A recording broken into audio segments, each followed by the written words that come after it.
Tighten your lines as we get ready to sail the seven seas on the Political Pirate Podcast.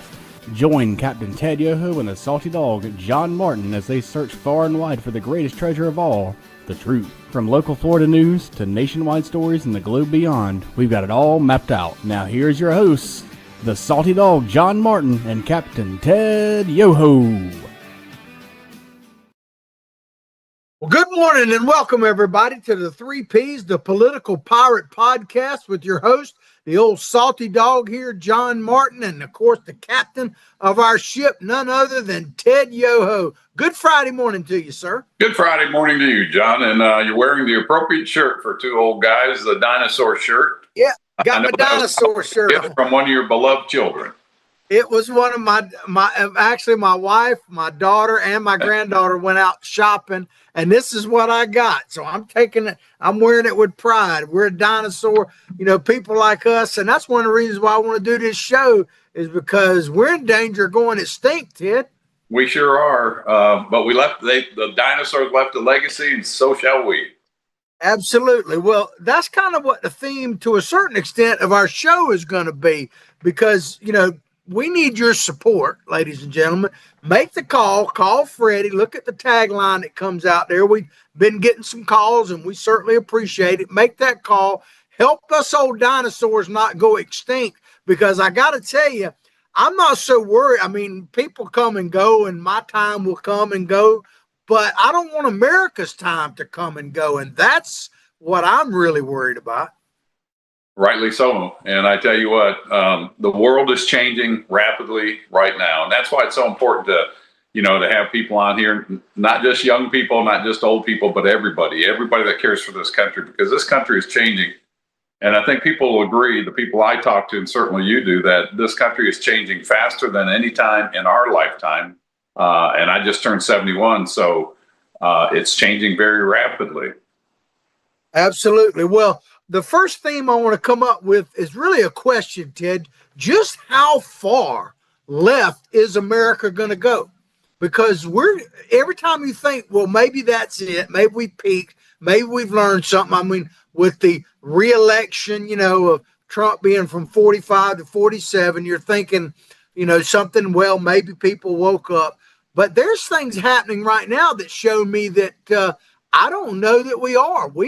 We may be turning further left than we really realize. And there's little snippets that come out that show. And one of them was an election that happened in New Jersey, where this lady, her name is Analia, it's Mejia. So Mejia. I spell hay a little bit different, but that's okay. But, she won in this special race, a special called election, where the lady that became the governor now of New Jersey, who was a Democrat, she took her seat. Now, the numbers aren't all that surprising, because this is a seat that Kamala Harris, I think, won by like 7% of the vote. Let me look at it right here. I got it written down somewhere. But anyway, she won by like 7% of the vote, and there's 60,000 more Democrats, I believe it is, in that district than Republicans. So the fact that she won is really not that big a deal. But she came out of a primary where you had, if there is such a thing, some moderate Democrats. And she is about as far left as you could possibly be. Ted, I don't know if you know much about her, but she was basically the campaign director for Bernie Sanders' 2020 campaign. That's all you need to know right there, is that she's an American activist, politician, and co-director of the nonprofit Progressive Advocacy Group, Center for Popular Democracy. I love how they put democracy in there when they're communists. And one of her big supporters is SEIU, the Service Employees International Union. And that was, if you look at the guy that came to the White House under Obama, I'll get his name here in a minute, but he was one of the most frequent visitors to the Obama White House. and it was all about Service Employees International Union, which is an international organization. It's all leftist politics. It's not about making a better life for the workers. It's about power and getting rid of America. And she's just out of that same school of thought. Yeah, absolutely. Well, she coasted to victory in this special House election. She ran against a gentleman who many people consider to be a moderate Republican. I'm not sure exactly what that means either. These terms sometimes don't mean the same to me as they may to others. But he was the mayor of one of the cities in that district. He says he's going to run again because this will be up in the general election in a few short months. But I fully expect a Democrat to win that race, probably this Oh, way. absolutely. Because now that she won't have a primary challenge, a serious one at this point. But what surprises me is not that a Democrat won, but just how far left the Democrats are winning now. Elections are people, and we got to start taking this serious, Ted, because people think, okay, well, Ocasio-Cortez, which I know is one of your favorite people, oh, there's no way after we've seen things, she could be elected president. Well, I hate to tell you this, but there's some polling out there right now that actually shows that in many areas, she is the most popular political figure in the country right now. Not just Democrat, but in the country. No, I can see that, popular.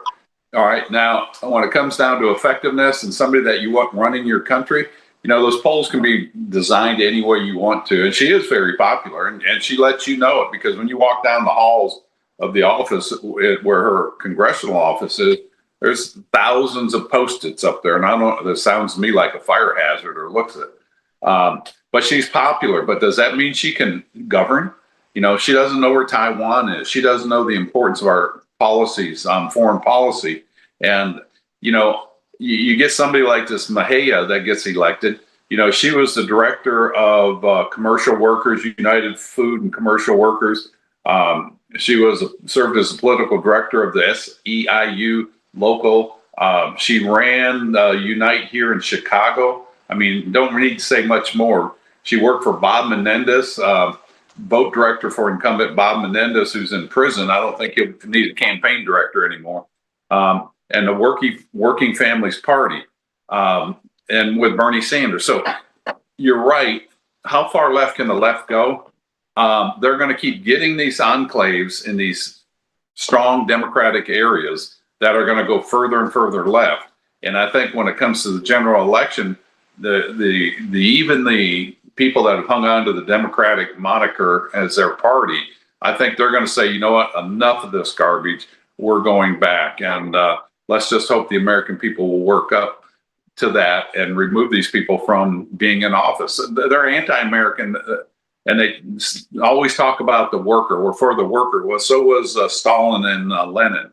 They were for the workers. And you just need to ask somebody in Russia, how'd that work out for you? Yeah, well, and here's the thing that I've said many, many times, but if I say it, it certainly bears repeating.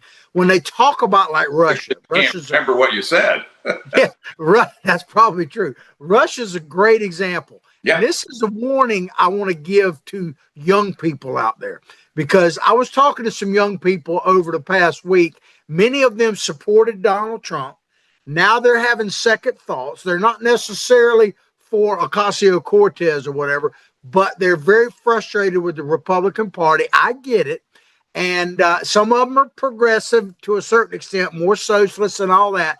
But here's the thing I want people to understand. You can be this ideologue socialist, let's say, and you can be all of this, like this lady here. But I hate to tell you that when the progressives, the socialist communists actually take over, guess who the first people they execute are? Yeah. All of those ideologues. They sure all do. those people that helped them get it. Like I tell people all the time, Trotsky was shot. One of the first people shot by the communists was Trotsky, who was instrumental in getting young people and all behind the Russian Revolution. But he was the first one to go when they came into power. If you see that all over the place, look at what Mao did in communist China. He literally killed everybody, many people that support him, like 20 million people. So these people who are pushing this agenda, if the real hardcore communists take over, they're going to get rid of you. I hate to tell you, but that's the way it works. Well, they really are. And it went on in Cuba, it went on in Venezuela. It goes on in every autocratic or dictatorial type of regime. Kim Jong-un and Putin said they have democratic elections. And Kim Jong-un wins by 98%. I pity the 2% of the people that didn't support him. Putin the same way. They have these fake elections, and they said, oh, look, we have a democratic process, but they'll kill any dissenters. And this is something that when you get that kind of power, they're going to be very heavy-handed ruling. Same thing's going on in China right now. You look at Xi Jinping and you look at the people he came in with, the military people that supported him, they have been slowly disappearing. And there's a reason for that, because they don't like what he's doing. They don't like what their economy is doing. They don't like his foreign policy. And, so he eliminates his adversaries. And, you're absolutely right. When these people get their agenda accomplished, when they get into enough power where they can accomplish their agenda, they will eliminate the people that got them there.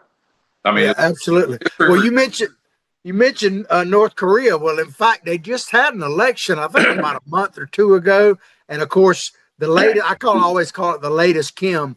The latest Kim, he won by, like you say, 98% of the vote. I think his opponent, if I remember in that race, was a guy named You Die Now. But sorry, I make light of it, but it's true, right? I mean, yeah, it is. It's absolutely true. We laugh about it because we can in this country, but you can. I just spoke at University of Florida. I didn't speak. I attended a documentary about Taiwan. It's called The Invisible Nation. And anybody that hasn't seen it, I highly recommend it. It's going to be on PBS and other networks. The people that did it did an excellent job.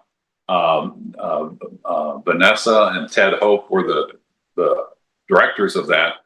Very factual, but it showed Xi Jinping in the Great Hall of China, and he's given a speech, and they must have signs up that say applause, because as soon as he says something, everybody, John, they have their hands on their knees, and when they're supposed to applaud, I mean, it's not like this. It's like, it's really exaggerated, and then they all stop at the same time.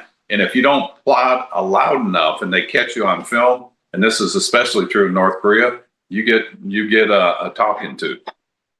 Yeah, well, the thing I will say about Mr. Ping is that we're going to talk in the next segment about the California governor's race here in a little bit, but I will give him credit.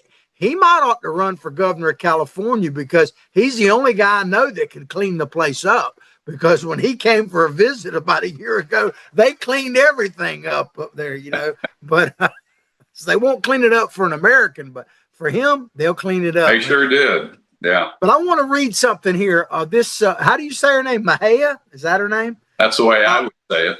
Yeah. Well, in her victory speech, which I'm not going to play it, but I want to read a couple comments she made in her victory speech. She called Republicans such as Trump and Mike Johnson, the Speaker of the House, as well as Jeff Bezos and Elon Musk. She called them radicals who are willing to upend our democracy, subvert our Constitution, and act with impunity. Wow. I mean, think about it. I mean, is she not looking in the mirror at what's happening? Because to me, maybe I'm just crazy, but what she just described is everything that she's connected with, actually.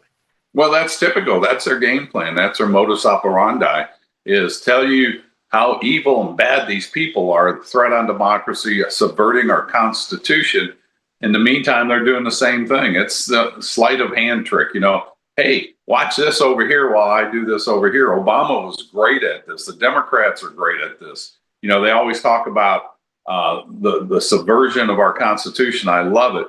And then the threat and upend democracy, subvert our Constitution. My question would be, Miss Mahia, give me an example. What is the example? Is it open borders? Is that when Trump wants to stop open borders? Does that mean our government is supposed to allow for open borders? Number one task of the federal government is national security. You can't have national security if you don't have secure borders. So we could go down each one of these things. And I know you've got some stuff coming up here about some medical procedures in California. Yeah, well, let me just, you always, of course, you're the captain. That's why you do it. You always trigger it in me. But we're talking about New Jersey, and you talked about the Constitution. It reminds me of what happened for a former New Jersey governor during the pandemic. I think it was Tucker Carlson was interviewing him and asked him about the closing of churches and stuff like that, and about the constitutionality of it. And he literally, this governor, laughed about it and said, "Oh, the Constitution and all that, that's beyond my pay grade." Yeah. You know, so, I don't know if you remember that or not. And to me, if you go back and look at what happened in the pandemic, that shows you all you really need to know about what Democrats think about the Constitution. And the thing that troubles me the most about what happened during that time, Ted, was how quickly we as American people overall caved into all that out of fear. We sure did, because you take a population, pretty much any population, you can split it up in a third. A third are going to be hardcore conservatives. A third are going to be hard radical, and the middle third, which will swing the vote, they're complacent, and they'll just, well, they tell us we should wear masks, and this is probably a pretty dangerous virus, and we should do what they say. So they're just going to kind of go over there because it's easy. They don't have to think, and they just fall in line there. And we're at a point now, and that's why we're here, to educate people, to let them know what's going on and why it is so important. Trump, like him or not, doesn't matter. You look at what he's standing up for and think about where we would be if Kamala Harris was in office. Think of all the radical things that happened and how it upended the normalcy of America before Obama got in there. And you look at everything that happened since then, and that is fulfilling his goal of fundamentally transforming America. I don't want any more fundamental transformations. I want to go back to the fundamentals. Yeah, absolutely. They want to fundamentally transform America, they've accomplished a lot of that. But here's another thing: this Mahia, she said, talk in her victory speech, talking about radical Republicans like Mr. Bezos and Elon Musk, and of course, and all that. But she says we must stop them. These radicals will watch Rome burn with all of us within, and they are simply cowards unwilling to stand up to the madness. But we stand up, we resist, we will not allow it to continue. I mean, Ted, I don't know about what your thought, but I get a kick out of how the Democrats talk about like Rome burning. I mean, I want to play a video and we'll come back and let you talk. Well, before you do that, go ahead. One of the reasons Rome burned is people became complacent. Rome grew beyond their means of, maintaining it, kind of like the Great Britain. The sun never set on the Madrid or the property of the crown, or never set on the crown. And what happened with Rome is they couldn't maintain it, so they brought in workers. They diluted the population. Those people weren't Romans, and those are the ones that burned it down because it became complacent. This is a time where we need to come together, and instead of bringing in, outside people with different thinking, this is when we need to educate the populace here, the American citizens, and we need to, lock arms, and we need to fight harder now than we probably ever have from the threats, and those threats are internal. So that we don't become Rome, because we're on the verge of doing that if we don't change course here. And, I have faith in our system, and I feel we bring this out. So go ahead. Yeah. No, that's fine. Yeah, absolutely. Well, talk about Rome burning and her being the next member of the squad, most likely, talking about burning. And when I hear the Democrats talking about we're burning up the Constitution, we're burning this down, I always want to go back, and this is a few years ago, but this video, I want to play a video. This is a guy from MS, what's called Now. Check this video out. We'll come back and talk about it. I got to remind people. Good one. I want to be clear in how I characterize it. This is mostly a protest. It is not generally speaking unruly, but fires have been started, and there's a crowd. Well, it was a protest. It was mostly peaceful, Ted, while it's literally burning down in the background. Keep in mind that, Governor Waltz said, his wife and him loved to keep the windows open during that time so they could smell the burning of the tires. I mean, when was the last time that conservatives set fires to cities? I'm trying to recall the last time I remember that. It's maybe you could help me. Well, you are getting pretty old. You got that dinosaur shirt on, so it's not your fault. But you don't see that. I mean, the people that'll go and protest like an abortion clinic, they're out there praying, or somebody that goes to a school board and they raise concerns about their children being tainted and all this ideological and transgender stuff, and they get deemed as the radicals. You just don't see that on our side. We're the quiet majority. But at some point, the quiet majority will say enough of this garbage. And that's when you get a civil war. And so people like her, this Mahia in New Jersey, number one, New Jersey, you get exactly what you voted in. And I hope you're happy with it. And I hope you're happy with the results. But people like her are just going to join that loud megaphone that they have, that Bernie Sanders is going to be up there railing against the billionaires. But how many jobs have the homeless created other than emergency medical services jobs and police jobs?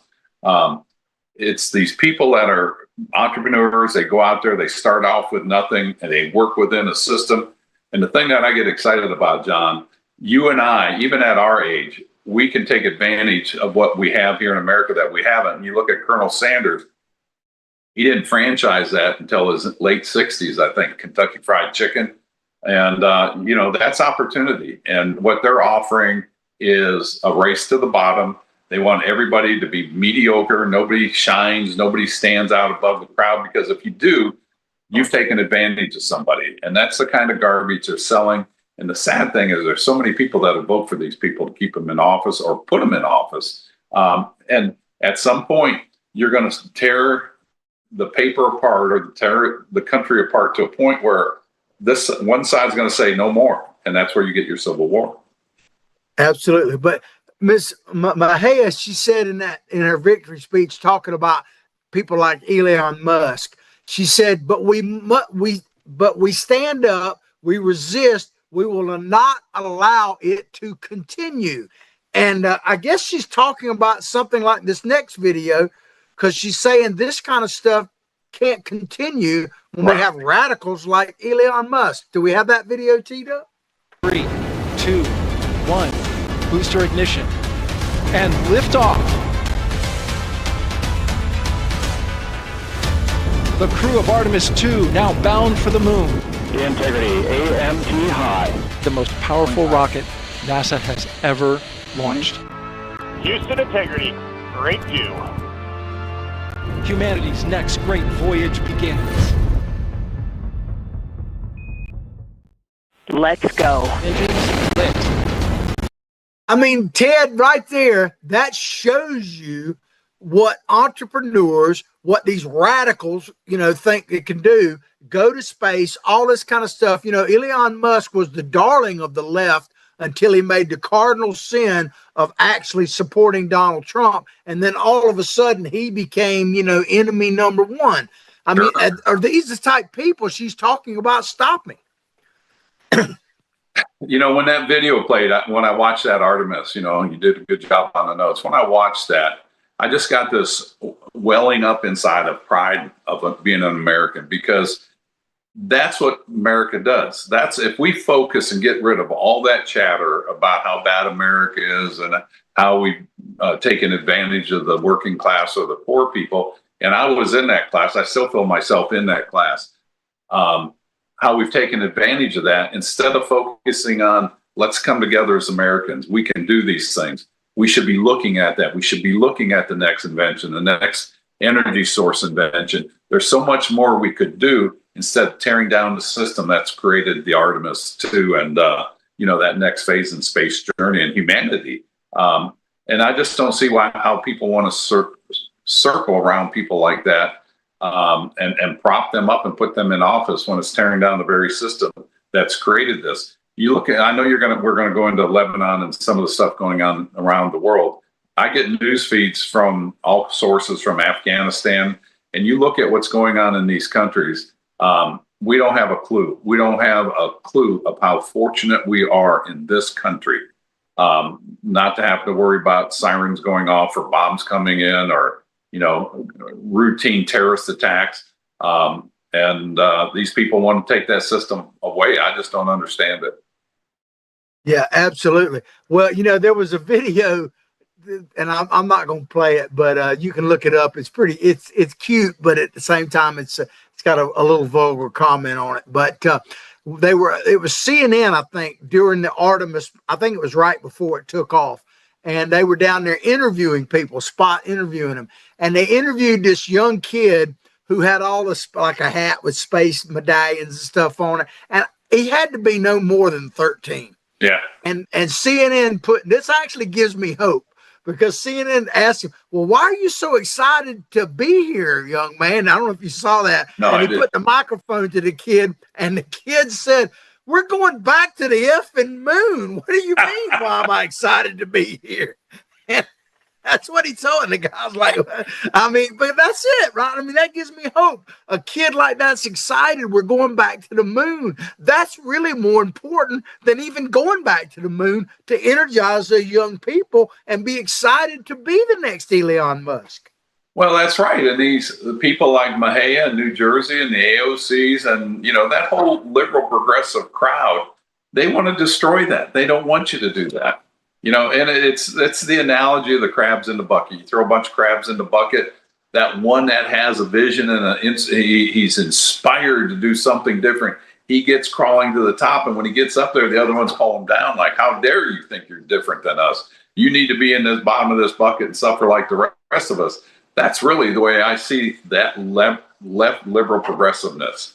And again, it was interesting. In Taiwan, they've got the threat of China coming at them, and liberty and freedom is under attack there, and they could lose that as soon as Xi Jinping pulls the trigger, and they know that. And again, this young kid, he wants to go back to the fabulous moon. The fabulous. That's what I meant by the F word. You're right. Thanks. That's why you're the captain. That's sir. Right. I got to keep you on track. And we're going to talk about California when we get back from break here in just a minute. But what's happening now in New Jersey, and of course, New York, principally New York City, we're actually developing some places that are not official no-go zones, but people like me aren't wanting to go. I'm not wanting to go there right now. And I love New York City. I lived there for a number of years. I want to play a video from the greatest mayor in the world now, Mr. Mandami. And this was on, I guess it would have been Wednesday, which was tax day, right? Look at this video, Ted, and then we'll come back and talk about it. Sure. I said I was going to tax the rich. Well, today, we're taxing the rich. I'm thrilled to announce we've secured a pied-à-terre tax, the first in New York's history. This is an annual fee on luxury properties worth more than $5 million, whose owners do not live full-time in the city. Like for this penthouse, which hedge fund CEO Ken Griffin bought for $238 million. This pied-à-terre tax is specifically designed for the richest of the rich, those who store their wealth in New York City real estate, but who don't actually live here. But even so, they're able to reap the huge financial rewards of owning property in, dare I say, the greatest city in the world. And most of the time, these units are sitting empty, since again, they don't actually live here. This is a fundamentally unfair system that hurts working New Yorkers. Now, it's coming to an end. This tax will raise at least $500 million directly for the city. It'll help fund things like free childcare, cleaner streets, and safer neighborhoods. As mayor, I believe everyone has a role to play in contributing to our city. And some... Ted, when I look at that, I think about the founding of our nation was literally a tax revolt, right? An anti-tax revolt. And now people are being elected that are giddy about that. It's what Mandami's doing is not beyond just, well, we need to raise. He's giddy about it. He's excited to raise taxes. It's easy because you can attack those rich people.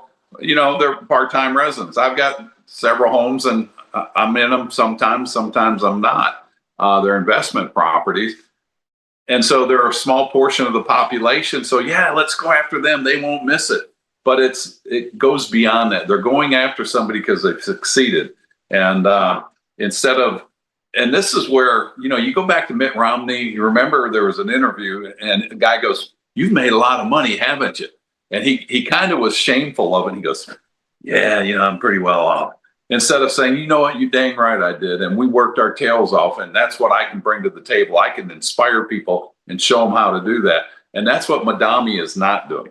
Instead of finding out how these people made this money to teach that next generation, he's like, "That's why you're not successful, because these people bought these high rises and they don't even live there. And that's why you can't afford a house." So that's a popular thing. That's your populists. That's your AOCs, because she says the same garbage and people are like, "Yeah, you're right." And Obama was slick at this because he would put his arm around, the imaginary guy, says, "Hey, you know what? The Republicans are trying to take this free health care I'm trying to give you. I'm going to look out for you. These guys aren't going to." And that's what he did. And that's what a populist does. And look at the damage that's been done when that guy, the most dangerous president we've ever had in America. Yeah, well, you mentioned presidents. I mean, people criticize like Donald Trump about his taxes, right? And I remember he gave a great answer back in his first term. He said, essentially, "I tell you what, I pay as little taxes as I legally possibly can. Absolutely. And you should too." I mean, that's what he basically said. And I'm like, right on. I mean, come on. That's the thing. I mean, why would you pay any more to a government than you had to when that government can't manage the money? I mean, look at the fraud going on, and it's been going on. It was one of my rallying cries about food stamps. There's $22 billion of fraud when I was in office. And when you bring this up, everybody gets mad. The Democrats, you're against poor people. And that's why these things keep going on. And so, yeah, I want to pay as little taxes as I can because this government doesn't manage it properly. And we're at $39 trillion in debt, growing by $1 billion every year. $1 trillion just on interest. Well, that triggers me again on something I was thinking the other day that, for a long time, I've been thinking that, man, our deficit has gotten to the point that, and you think of the part that's, that we don't even talk about, the spending we've got to do. It's beyond, we'll never pay it off. But now I'm beginning to believe, based on what's come out, that if we could eliminate the fraud, we might not even be in deficit. Well, when you're in that kind of situation, you're exactly right. You can't grow the economy enough to get out of this. You've got to go after the expense side. And so you cut programs, you go after the fraud. And I don't know, this is what really just irritated me with my Democratic colleagues.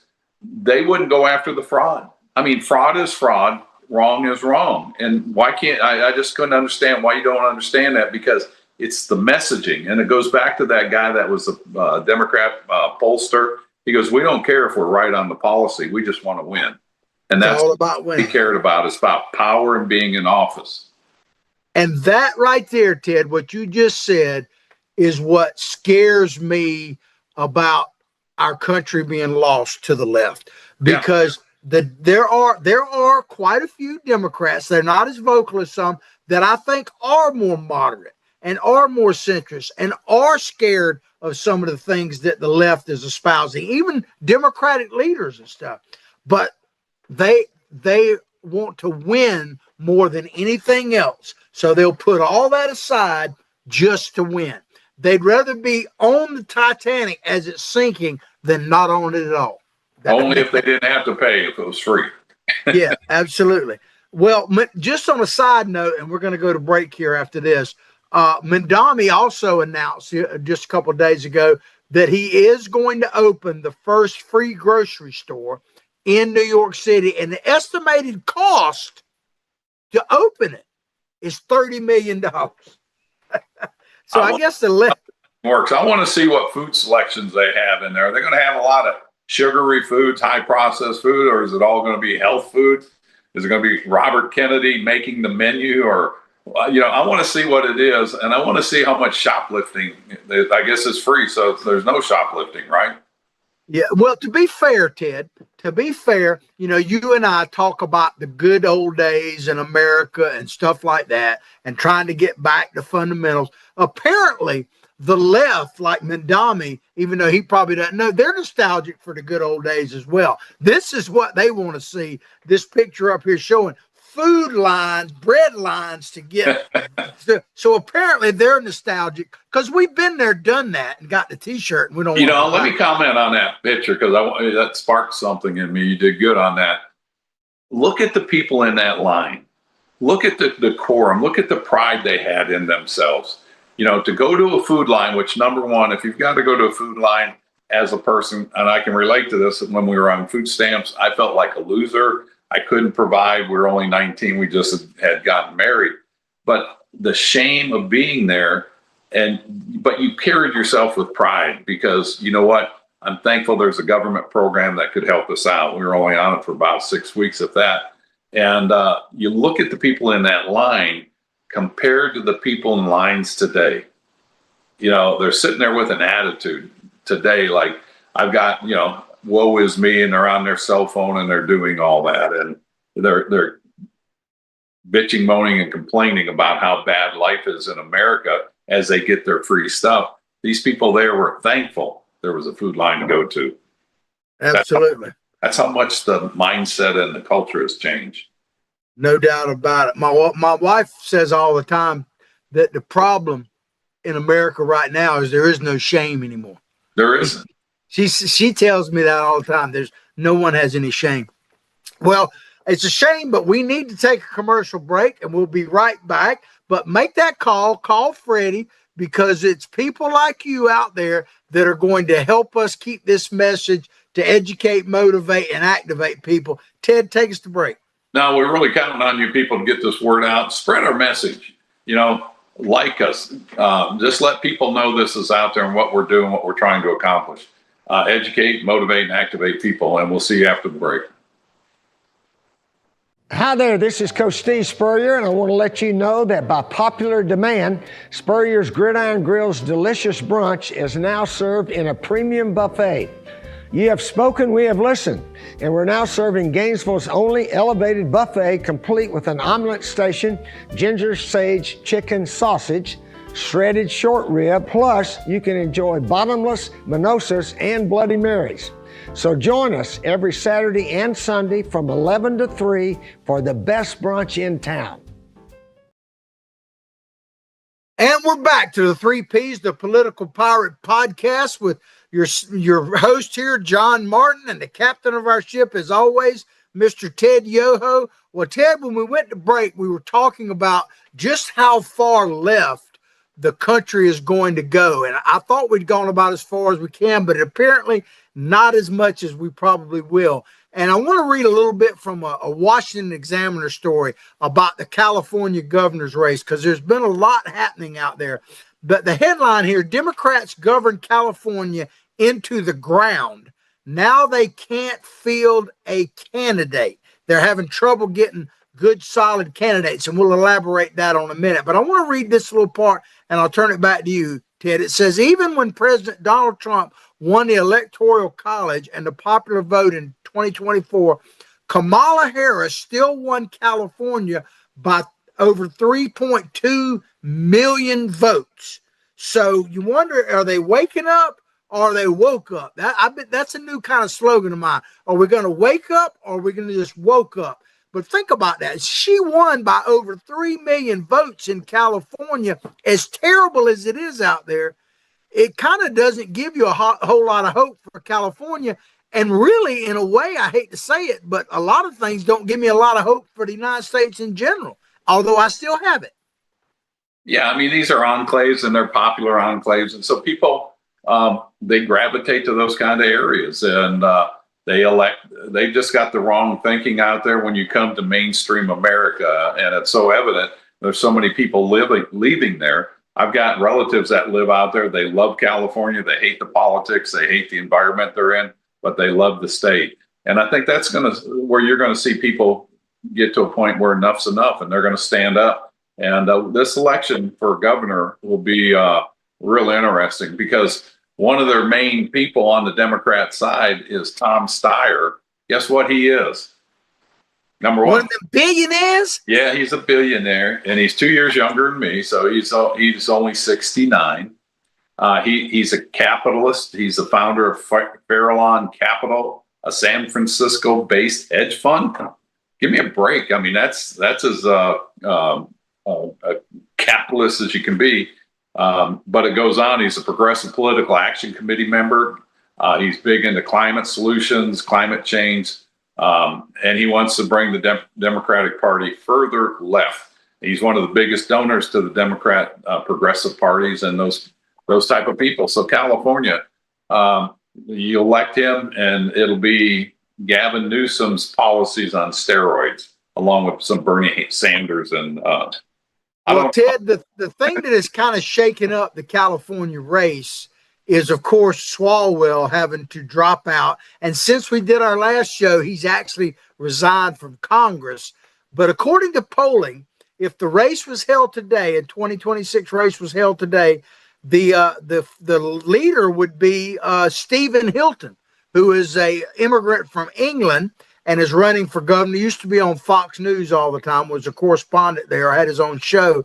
But, I hope he has a good chance to win. But if you want to know why Swalwell was toast, it had nothing to do with his escapades, okay? Nothing.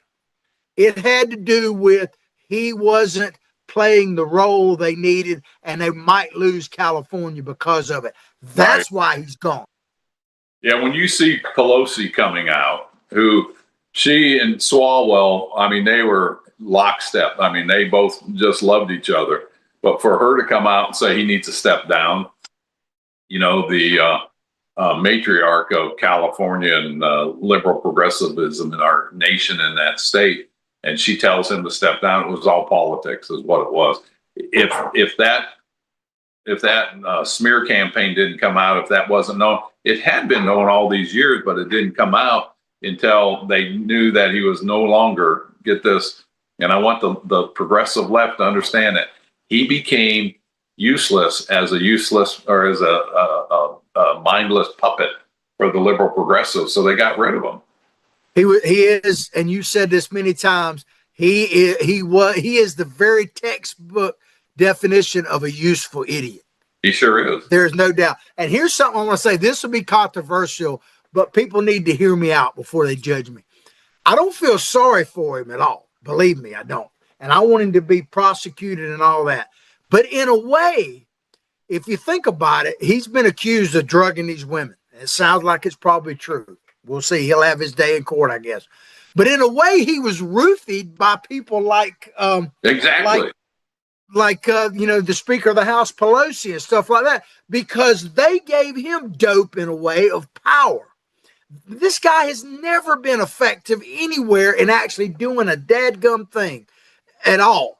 But yet he rose to Congress, ran for president. Think about this. He ran for dadgum president, and they didn't do it because they knew he wasn't going to win. And they elevated him. They roofied him into unconsciousness. And now he's awake and realized that he's been screwed, and like I said, I'm just saying, I'm not absolving him of anything. I'm not feeling sorry for him, but in a way, he's gotten justice for what he did, because he was treated by the Democratic Party the same way he treated these women. He sure did, and that's what they call hoisted by your own petard. Petard was the guy that I don't know if he invented the cannonball or what, but he used it and wound up blowing him up. And so he got hoisted by his own invention. And that's what happened to Swalwell. If you go back to the election that brought Biden in on the Democrat side, there was a guy out of Minnesota, Dean Phillips. Dean Phillips, very smart guy, very wealthy guy, young guy. Their family had a lot of money. And he came out against Biden. And the left just went after him because they didn't think he could win. Instead of getting behind somebody like him, Dean and I, we worked on some legislation together. Our politics were probably close to 180 degree apart, but he was somebody you could work with because he had some good policies. And the point is, I signed on to a lot of Democrat legislation because we could support the issue. But I never saw any from Eric Swalwell. Was never asked to be, as like you said, very ineffective in Congress. So why would you want him as your governor? And so he became useless as a useful idiot. Let me make it clear. If they thought he was going to actually win, and it is Steve Hilton or the other Republican, because there's two Republicans that right now are leading, and with the jungle primary would go to the general, so it would guarantee a Republican governor. If they thought that Swalwell would actually win that race, you wouldn't have heard all this stuff, even though they knew it, because they've proven that. They let him run for president, for God's sake. Yeah. But so, here's something, Ted, right. What I call a socialist alert. This is from in this article. The state, talking about California, has lost 10% of its working class in the past decade. And they said for good reason. Check these statistics out. If you're an adult younger than 35 in California, you're more likely to be living with your parents, 39%, than your own home, 15.5%. And if you did get to own a home, it's more likely to be an inheritance, 18%, than a purchase of a new build, which is only 7.7%. So, I mean, that pretty much tells you that if you're a young up and coming person, which is supporting this progressive movement, if you actually look at the facts, you're crazy for supporting these people. You really are. And I don't want to call them facts, but I guess they are. They're numbers. And, I heard that stuff growing up. We had no chance. Nobody in my family went to college. House got repossessed, so there wasn't any money to fall back on. And people said, well, you're not going to be successful in life. If you choose to believe what other people say, you won't be.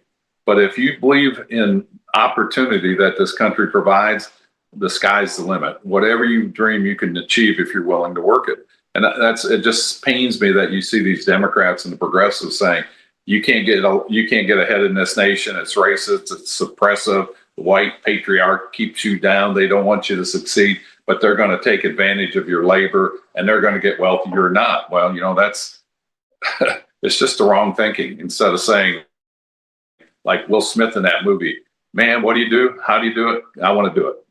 I forget the name of that movie, but it was just a great story.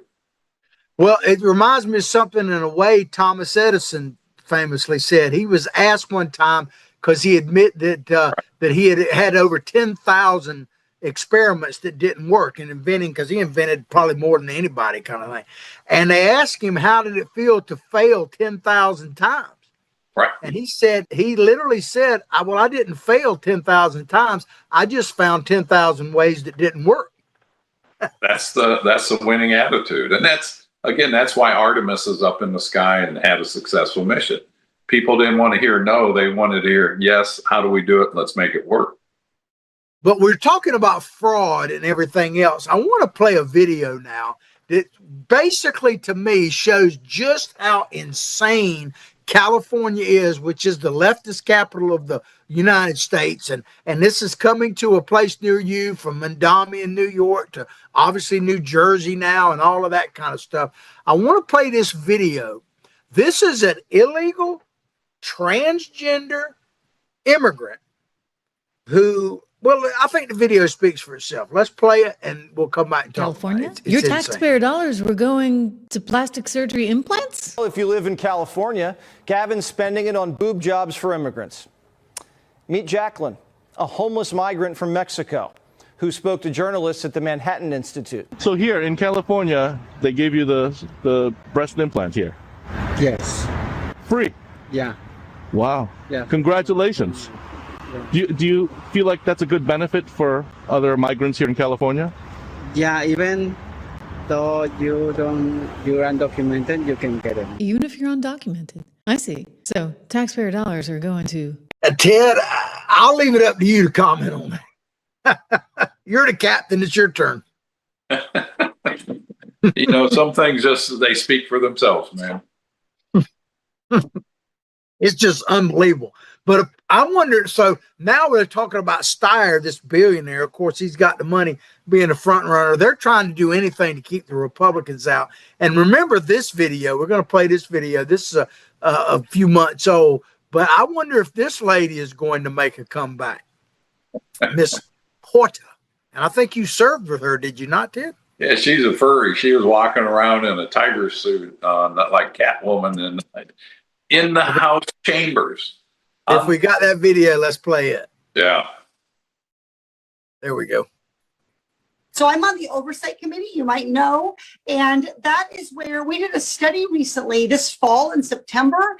And what it showed is if we don't electrify our transportation sector, that we're going to lose more than 500,000 Californians dying prematurely to air pollution and other problems. And the state could lose get out of my fucking shot. I wanted to tell you that that's actually incorrect. It's Ted, when I look at that, I'm thinking about her in that furrier costume and you peeking around the corner while she's being filmed and she's saying, get out of my effing shot.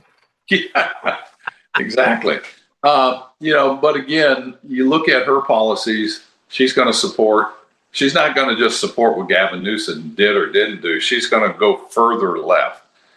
It's just like the transgender getting the breast implants at the American taxpayer's dollars, the Californian taxpayer dollar. He's here illegally. He's confused in life, and we've got to supplement our tax monies are going to him to pay for that kind of garbage. They're just way off base, and society will look back at this, our history will, and just say, how did they get that far off track? And it comes from people not have the basic knowledge of what America is, what the Constitution is, what your responsibility as a citizen is to maintain a country like we have. You've heard me talk when Carol and I went over to Europe and we saw all these great just buildings built in the 14, 15, 1600s, 1700s. They're in decay because that next generation didn't know how they built them, didn't know how to maintain them, and don't have the work ethic or the apparatus where they can make money to go in there and maintain those things. And that's what's happening here. Well, Ted, one of my jobs as, a rower on the ship for the captain is to make sure you're elevated. So I want to make sure you get your facts right. Stand up here. You said he with the transgender guy, but in an extended part of that interview, he was also asked, did you get bottom surgery as well? And she said yes. So we paid for California voters, taxpayers not only paid for the upper addition, but they paid for the deletion as well. Just so you know. That's a job I wouldn't want to work for tips on. I hear you. Well, we only got about... Go ahead. I'll research how much that procedure costs. And I'm sure it's probably over $10,000. It's probably in the hundreds of thousands.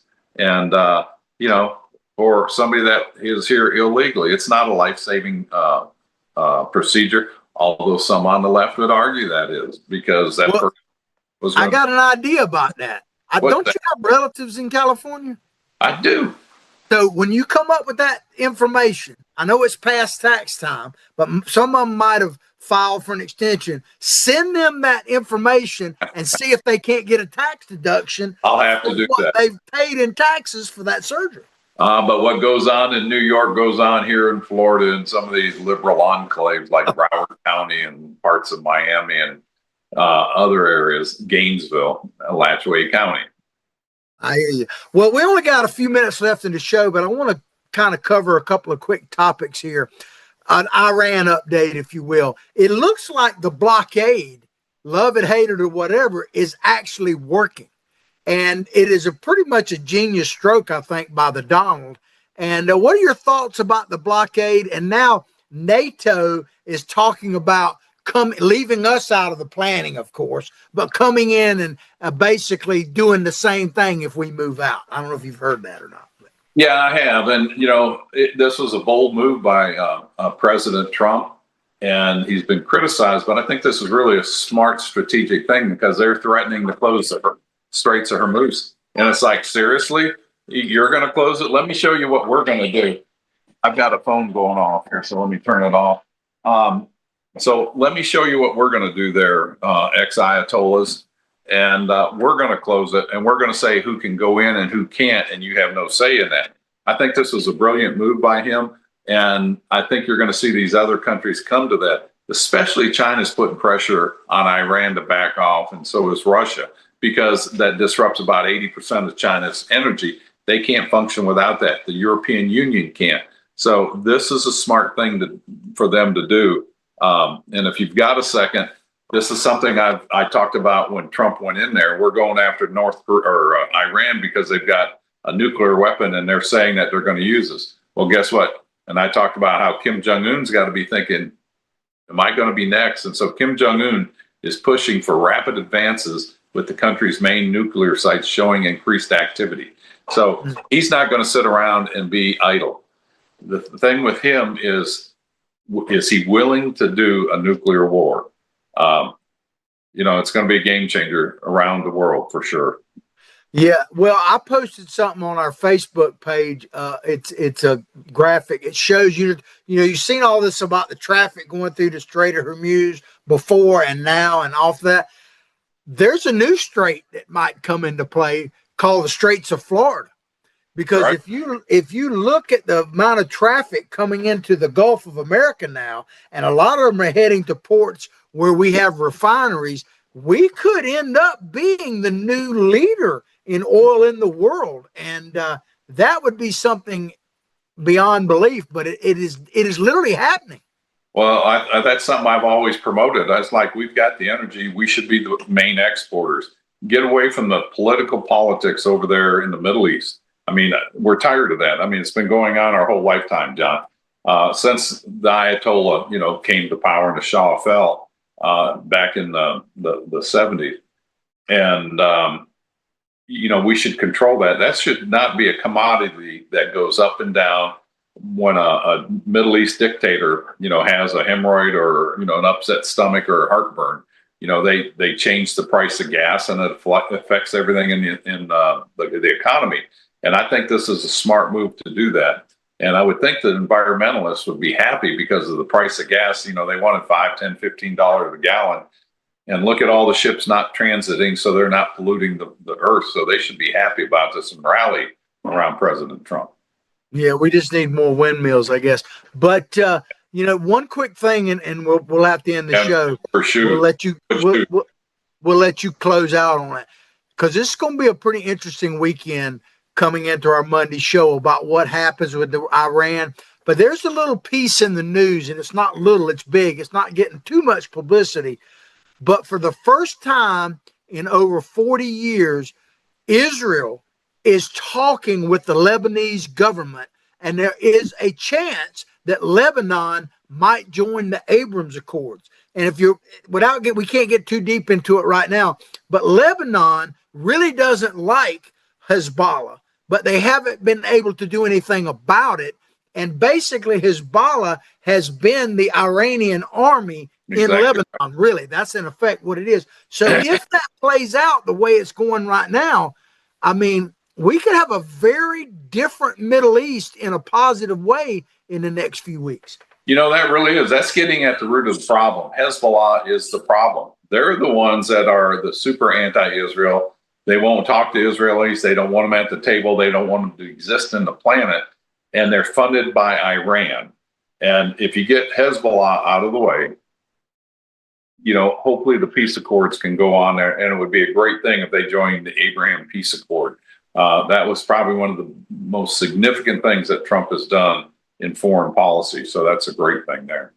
Absolutely. Well, that's going to be the last word for today, other than make that call Freddie, support what we're doing, like what we're doing, share it far and wide, and we'll see you on Monday. We'll see you on Monday. Pray for the country and have a great weekend. It's a beautiful day out there, and I think the forecast is looking really good. Absolutely. Peace Y'all out. take care. Thank you.